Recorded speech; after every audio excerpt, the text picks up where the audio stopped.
말씀의 제목을 희미하게나마 비추인 소망의 빛, 희미하게나마 비추인 소망의 빛이란 제목으로 우리 말씀 나누기 원합니다. 우리가 지난주에 한 나라가 절반으로 쩍 갈라지는 소리가 들렸다고 말씀을 드렸습니다. 이스라엘 백성들이 세금을 줄여달라고 새로 되는 그 임금 르호보암 왕에게 세금을 줄여달라고 부탁을 했습니다. 근데 솔로몬의 아들 르호보암이 지혜롭지 못하게 행동하였다 그랬습니다. 지혜로운 노인들의 조언을 듣지 않고 혈기왕성한 젊은 사람들의 이야기만 들었다라고 했습니다. 그로 인하여 이제 이스라엘 백성들의 마음이 르호보암으로부터 떠나게 된 것이 오늘 본문의 내용입니다. 오늘 말씀은 구체적으로 이스라엘 백성들이 어떻게 르호보암을 배신하였는가를 보여주고 있습니다. 그 속에서 르호보암이 얼마나 더 어리석은 모습을 보였는가를 우리가 살펴보기를 바랍니다. 그러면서 그 르호보암의 인생이 어떻게 보면 망가진 인생처럼 되었습니다. 그런 망가진 인생 속에서도 한 가닥 소망의 빛이 비추이고 있습니다. 그 소망의 빛이 어떻게 가능한지를 살펴봄으로써 우리도 어떠한 순간에도 하나님이 우리에게 비춰주시는 소망의 빛을 놓지 않으시는 그런 지혜로운 인생을 사시기를 주님의 이름으로 축원합니다.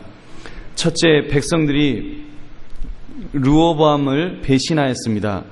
르호보암이 백성들을 향해 으름장을 놓았다라고 말씀을 드렸습니다. 그 14절에 보니까 어린 사람들의 자문을 따라 그들에게 말하여 이르되 내 아버지는 너희의 멍에를 무겁게 하였으나 나는 너희의 멍에를 더욱 무겁게 할지라. 내 아버지는 채찍으로 너희를 징계하였으나 나는 전갈 채찍으로 너희를 징치하리라 하니라. 여러분, 이렇게 지금 그 르호보암이 아주 으름장을 놉니다. 그 말을 듣자 백성들의 마음이 르호보암 왕으로부터 완전히 돌아서 버렸습니다. 백성들은 르호보암을 향해서 이제 막말을 하기 시작합니다. 16절의 내용을 보니까 우리 16절 내용 우리 한번 같이 읽어볼까요? 16절 시작. 온 이스라엘이 자기들의 말을 왕이 듣지 아니함을 보고 왕에게 대답하여 이르되 우리가 다윗과 무슨 관계가 있느냐? 이새의 아들에게서 받을 유산이 없도다. 이스라엘아 너희의 장막으로 돌아가라. 다윗이여 이제 너는 내 집이나 돌아보라 하고 이스라엘이 그 장막으로 돌아가니. 여러분, 이렇게 지금 이 백성들이 왕인 그 이스라엘 나라의 왕인 다윗을 향하여 또 다윗 집안을 향해서 막말을 하기 시작합니다. 다윗은 그들 민족의 대은인이었음에도 불구하고 그들은 마치 자기 친구처럼 이제 함부로 말하기 시작했습니다. 이제는 아예 다윗을 향해서 이새의 아들이라고까지 이새의 아들 다윗아 이러면서까지 이제 말을 막 하는 것입니다. 여러분, 사실 이것이 얼마나 큰 죄입니까? 하나님께서 다윗의 왕가를 그들의 왕으로 세우셨음에도 불구하고 그들은 조금 힘들다고 어렵다고 그 다윗 왕가를 버리려고 했습니다. 배신한 것입니다. 19절에 분명하게 이스라엘이 다윗의 집을 배신하였다라고 명백하게 그렇게 그 배신 행위를 지적하고 있습니다. 역대하 13장 또 5절부터 보면 그들이 다윗의 자손을 배신하고 다른 왕을 세운 것이 큰 죄임을 이제 지적합니다. 호세아 8장 4절에는 다른 왕을 세운 것에 대해서 이렇게 말씀합니다. 그들이 왕들을 세우나 내게서 난 왕들은 아니니라. 그 이스라엘 백성들, 북이스라엘이 왕들을 세우지만 그 왕들은 하나님에게서 나온 것이 아니다라고 그렇게 말씀합니다. 여러분, 어찌되었건 이 르호보암의 입장에서 얼마나 큰 위기를 맞고 있습니까? 왕이라고 하는 것이 때로는 정책에 실패할 수도 있습니다. 잘못된 판단을 내릴 수 있습니다. 근데 그 일로 인하여 온 백성에게 배신을 당하였던 것입니다. 얼마나 큰 위기 상황이었을까요? 사랑하는 성도님들, 우리가 이 말씀을 통해서 우리도 살아가다 보면 어려움을 만날 때가 있다는 것을 우리는 인정해야 합니다. 무엇인가 잘못 생각하고 판단해서 어려움을 자초할 때가 있다는 것입니다. 혹시 그런 일을 만난다고 할지라도 우리가 너무 당황하지 맙시다. 너무 낙심하지 맙시다. 우리가 일단은 내 탓이요라고 하면서 나의 죄악을 고백해야 될 것입니다.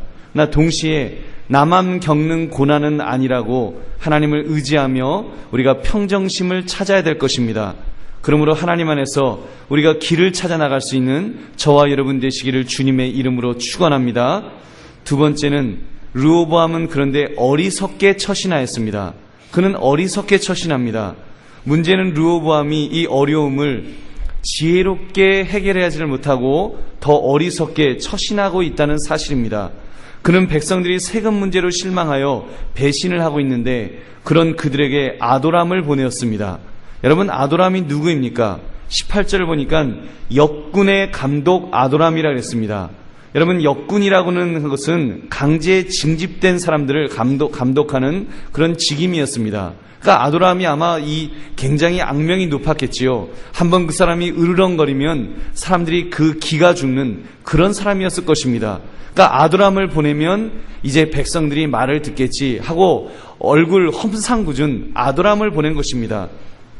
근데 여러분, 이미 백성들의 마음이 이 르호보암을 떠난 상태에서 아도람을 보내니까, 역군의 감독을 보내니까 어떻게 되었습니까? 평소에도 백성들이 그에 대해서 좋지 못한 감정이 있었습니다. 그런 그를 이제 르호보암이 보내니까 잘됐다, 물에 기름을 뿌리는 것처럼 막 화가 나니까 사람들이 그 역군의 감독을 잡아다가 돌로 쳐 죽였던 것입니다. 또 그 소식을 들은 르호보암은 너무 무서우니까, 아이고, 야, 그 아도람 같이 그 험상궂은 사람도 그렇게 죽었으면 나는 뼈도 못 추리겠다. 이러고는 이제 급히 수레에 올라서 예루살렘으로 도망하였던 것입니다. 여러분, 이런 르호보암을 보면서 얼마나 어리석은 모습을 볼 수 있습니까? 그가 좀 더 지혜로웠다면 그렇게 역군의 감독을 보내지는 않았을 것입니다. 또 그가 좀 더 배짱을 가지고 버텼다면 이스라엘 백성들이 함부로 그 르호보암을 죽이지는 못했을 것입니다. 그랬더라면 여로보암을 왕으로 세우는 일을 어느 정도는 막을 수 있지 않았을까요? 근데 르호보암은 어마뜨거라며 왕의 자리를 내어놓고 도망을 가버렸습니다. 그러므로 20절을 보니까 그 빈자리를 여로보암이 이제 왕으로 세워지게 되는 것을 우리는 볼 수 있습니다. 사랑하는 성도님들, 우리도 살아가다 보면 이 르호보암과 같은 어리석음에 빠질 때가 있습니다. 르호보암처럼, 여러분, 중요한 것은 르호보암처럼 우리가 백성들의 민심을 제대로 읽지 못하는 어리석음이 있다면, 여러분, 우리도 이런 르호보암 같은 어려움을 당하게 될 것입니다. 백성들의 마음은 떠나 있는데 혼자 역군의 감독을 보내며 욱박지르면 된다라고 생각했던 그 어리석음이 혹시 우리에겐 없는지요? 여러분, 또한 좀 어렵다고 왕의 자리를 버리고 도망가 버리는 그런 어리석음은 우리에게 없는지 질문해야 될 것입니다. 사랑하는 성도님들, 어쩌면 우리가 이 땅을 살아가기 위해서는 그 비둘기 같은 순결과 함께 뱀 같은 지혜가 필요합니다. 여러분, 뱀 같은 지혜가 필요하다는 것은 우리는 하나님의 눈치를 보며 살아가지만 동시에 세상의 이치도 읽을 수 있어야 한다는 것입니다. 여러분, 이 땅의 시대가 어떻게 흘러가는지 여러분 그것을 읽을 수 있어야 됩니다. 내 허물이 없는지를 살피고 또 어떻게 행동하는 것이 지혜로운 것인지를 우리가 살필 줄 아는 것이 필요하다는 것입니다. 그러므로 여러분, 이 시대를 바르게 분별하며 우리가 좀 더 지혜롭게 살아가기를 또 애쓰는 그런 저와 여러분 되시기를 주님의 이름으로 축원합니다. 이제 셋째, 지금 르호보암이 계속 그 점점 절망 속에, 어려움 속에 빠져들었다고 말씀을 드렸습니다. 그런데 그런 르호보암이 그런 절망 속에 있었지만 그러나 순종을 통해서 소망의 빛을 붙들고 있다는 것입니다. 여러분, 절망 속에 있었지만 그 순종을 통해서 소망의 빛을 붙들었습니다. 아무튼 르호보암의 그 어리석음으로 인해서 나라를 빼앗기게 되었습니다. 성경은 유다 지파를 제외한 모든 지파들이 르호보암으로부터 등을 돌렸다라고 말합니다. 오로지 유다 지파만이 남았습니다.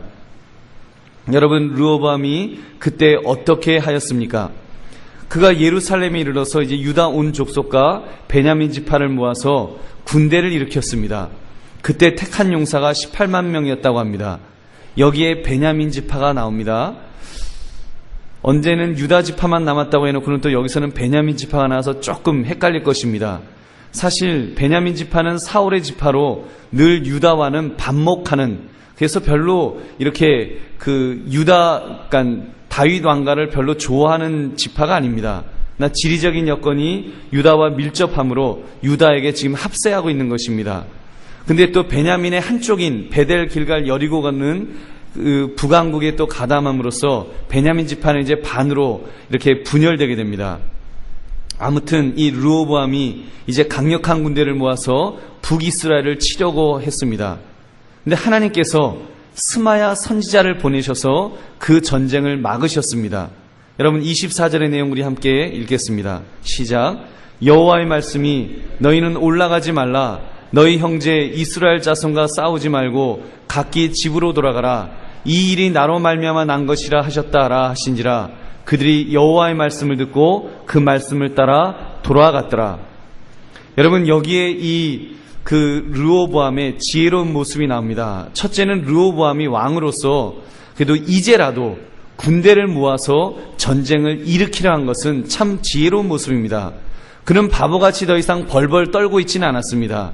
그는 유다 지파만이라도 군대를 모아서 그를 배반한 그 백성들을 응징하겠다고 군대를 일으켰습니다. 둘째는 르호보암은 하나님의 명령이기에 순종하는 용기를 또한 보여주었습니다.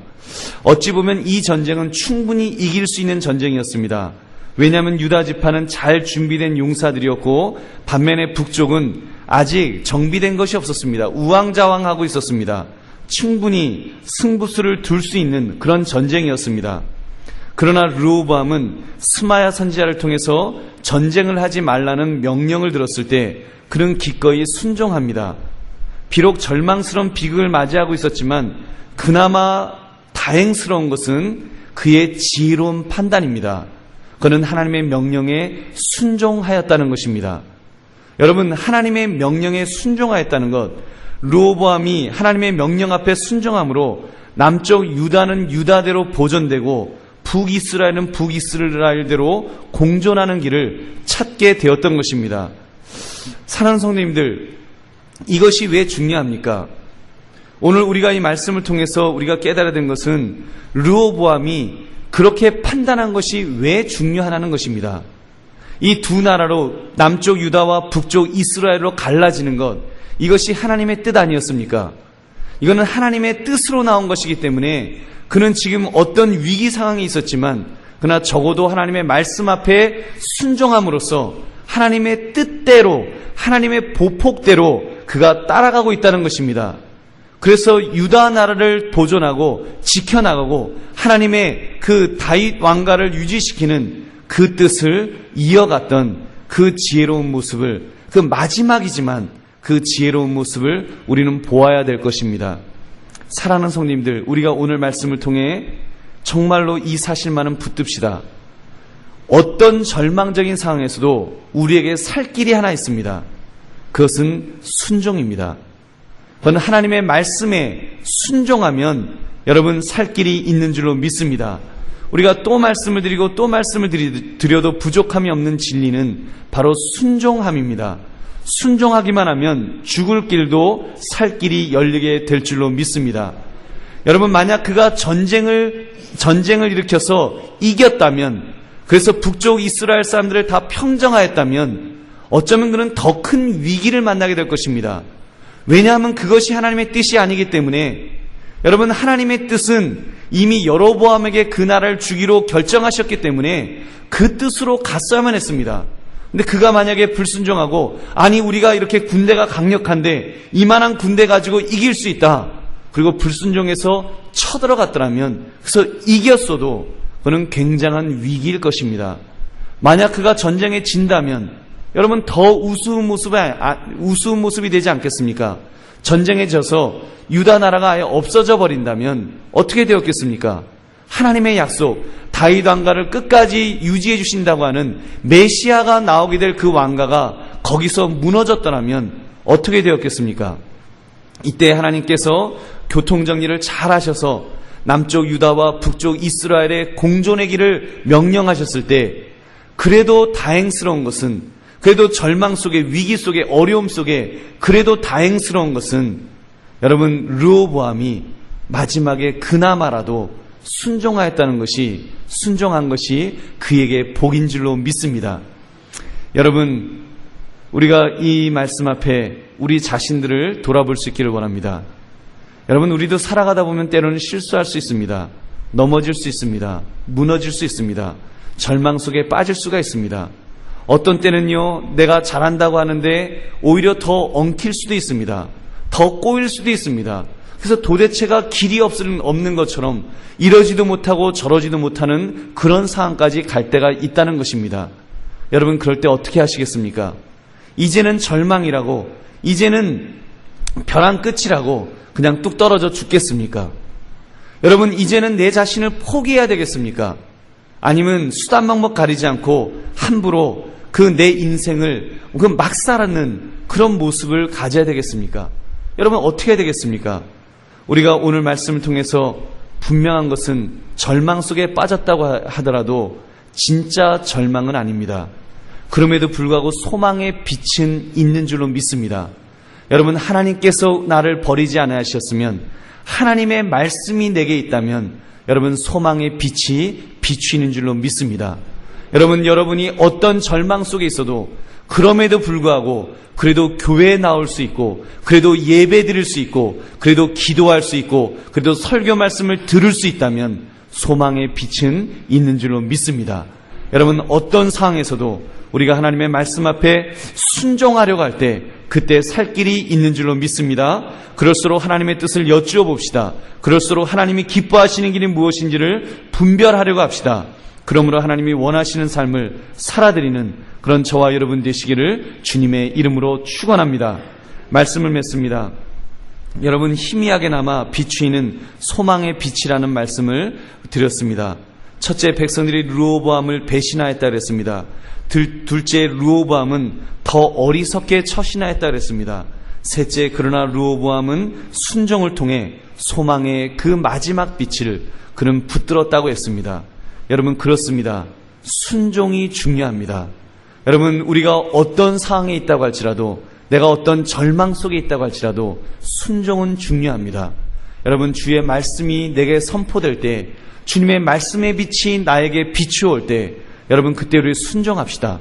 여러분, 순종하기를 결단합시다. 주님, 내가 어떤 상황이라도, 그 말씀이 어떤 말씀이라도, 때로는 그 말씀이 내 생각과 다르고 내 판단과 다르고 이게 세상적인 것과는 뭐가 좀 다르다고 할지라도 우리가 순종할 수 있는 한 순종합시다. 여러분, 순종은 제사보다도 낫다고 그러지 않았습니까? 순종은 다시 말해서 예배보다도 낫다라고 주님께서 말씀하신 것 아닙니까? 그만큼 순종이 중요합니다. 순종할 때, 주의 말씀에 순종할 때, 하나님의 뜻에 따라 순종할 때, 그때 여러분 살 길이 있는 줄로 믿습니다. 순종하는 그 모습이 바로 우리의 산제사, 산예배의 모습인 줄로 믿습니다. 여러분, 그러므로 우리가 예배 속에서 주의 말씀이 선포될 때 여러분, 그것으로 끝나지 말고, 하나님, 내가 이 말씀이 내게 선포되었기에 내가 순종하기를 원합니다. 주의 말씀을 붙들기를 원합니다. 때로는 내 판단과 다르지만 주의 명령이기 때문에 순종하겠습니다. 여러분, 순종하기를 원합니다. 베드로가 어떻게 되었다 그랬습니까? 베드로가 물고기를 밤새도록 잡았지만 그가 한 마리도 잡지 못했습니다. 예수님이 그 그물을 던지라고 하실 때 그는요, 물고기 잡는 전문가였지만 예수님이 명령하셨기 때문에 내가 순종하겠다고, 그리고 그 그물을 던졌습니다. 어떻게 되었습니까? 여러분, 그물을 끌어올릴 수도 없을 정도로 그 어마어마한 물고기들을 잡았다는 성경의 말씀을 우리는 붙들어야 될 것입니다. 그러므로 이